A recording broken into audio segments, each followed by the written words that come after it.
Film diawali dengan seorang istri muda bernama Hika, yang kesehariannya dihabiskan untuk membersihkan rumah dan memasak untuk anak perempuan satu-satunya yang bernama Yoka.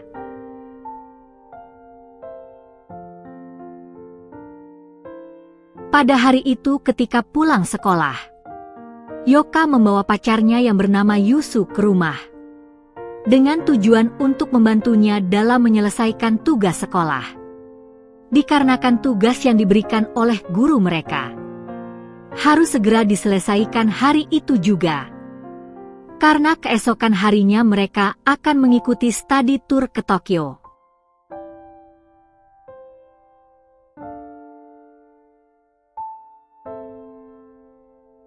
Tanpa membuang waktu, Yoka segera mengajak Yusu untuk masuk ke dalam kamarnya, agar tugasnya bisa cepat selesai.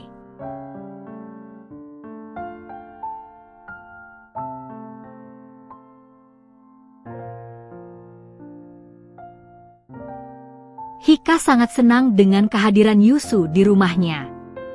Selain menjadi pacar Yoka, Yusu juga sangat membantu dalam proses belajarnya, sehingga semua tugas bisa dikerjakan tepat waktu. Kemudian diceritakan bahwa Yoka sendiri mengambil pekerjaan paruh waktu, sehingga saat tidak bekerja, dia memaksimalkan waktunya untuk belajar bersama Yusu. Saat Hika sedang mencuci piring, tiba-tiba dia mendengar Yoka berteriak.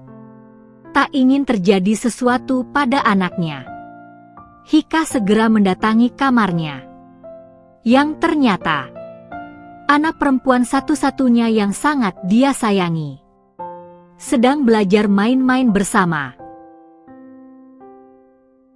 Bukannya melarang, dia justru membiarkannya, karena menurut Hika, dengan usia anaknya yang sekarang, ilmu main-main bersama itu memang sangat penting untuk dikuasai. Dia pun segera menutup pintunya kembali, agar mereka bisa lebih fokus dalam kegiatan belajar tersebut.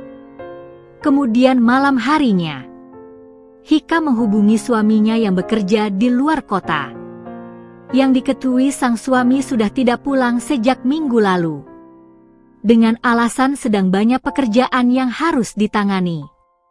Dia pun memberitahu bahwa minggu depan juga tidak bisa pulang lagi, dikarenakan masih harus menyelesaikan urusan pekerjaannya.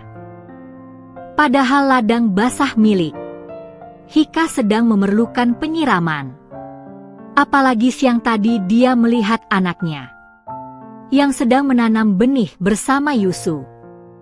Kemudian di lain waktu, hari ini adalah waktu di mana Yoka akan berangkat study tour. Segala persiapan seperti koper dan uang saku sudah dipersiapkan oleh Hika untuk anak semata wayangnya.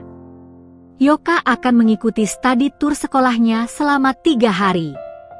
Dia bilang kepada Hika bahwa ibunya bisa menelepon kapan saja jika merasa kangen. Setelah Yoka berangkat, dia tiba-tiba menelepon ibunya dan mengatakan bahwa charger HP-nya tertinggal di rumah. Dia menyuruh Yusu untuk mengambilnya di rumah. Sambil menunggu, Hika membersihkan peralatan makan. Dan disitulah dia mulai teringat kembali kejadian kemarin, saat Yusu sedang mengajari Yoka ilmu main-main bersama. Meskipun tubuhnya kecil, Yusu sangat kuat dan tampaknya menguasai segala ilmu. Tak lama kemudian Yusu tiba di rumah untuk mengambil charger Yoka. Karena Yusu tidak tahu di mana letak charger tersebut, Hika pun membantu untuk mencarinya. Namun setelah lama mencari, mereka belum juga menemukannya. Saat mencari di laci lemari, Hika justru menemukan sebuah sarung karet. Sambil menyodorkannya, dia berpura-pura tidak tahu. Hika menanyakan kepada Yusu tentang apa yang telah dia lakukan di hari sebelumnya bersama Yoka. Namun Yusu tidak mengakui bahwa dia telah mempraktikkan ilmu main-main bersama dengan Yoka. Di momen itu Yusu malah mengajak Hika untuk mencoba ilmunya. Karena menurutnya, barang milik Hika lebih mantap dan padat. Bukannya menolak bocil songong ini, Hika justru menurutinya. Sampai pada akhirnya mereka main-main bersama. Setelah kejadian itu Hika mulai merasa khawatir terhadap Yoka. Dia mulai ragu. Apakah Yusu benar-benar bisa menjaga anaknya selama study tour 3 hari? Dia takut Yoka hanya akan dimanfaatkan oleh Yusu. Mengingat sebelumnya, Yusu berani melakukan hal yang sama kepadanya. Hingga di suatu pagi, Hika mendapat telepon dari Yoka. Dia menanyakan kabar. Karena sejak kemarin Hika tidak mengabarinya.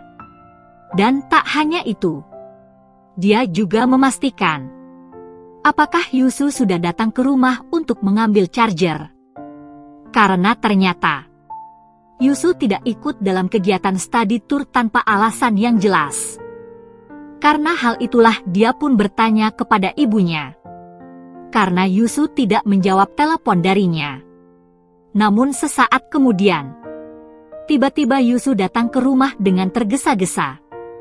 Dan lagi-lagi, Yusu meminta jatah untuk main-main bersama. Yang sepertinya dia sudah ketagihan. Di akhir cerita Yoka merasa kecewa. Karena Yusu tidak datang dalam kegiatan study tour. Dia menceritakan kepada ibunya bahwa Yusu kini terlihat tidak peduli. Dia lebih cuek dan sering menyibukkan diri.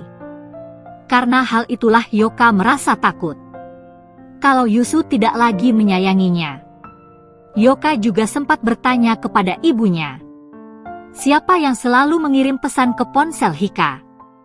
Dia pun menjawab bahwa itu adalah ayahnya. Karena mungkin dia sedang kangen, sehingga sering mengirim pesan kepadanya. Setelah itu Yoka meminta izin untuk berangkat kerja paruh waktu. Sementara ibunya, dia segera menghubungi Yusu untuk datang ke rumahnya. Dan disinilah filmnya pun selesai. Oke guys, sampai di situ review filmnya. Sekali lagi terima kasih sudah menonton. Kurang lebihnya mohon maaf dan semoga terhibur tentunya.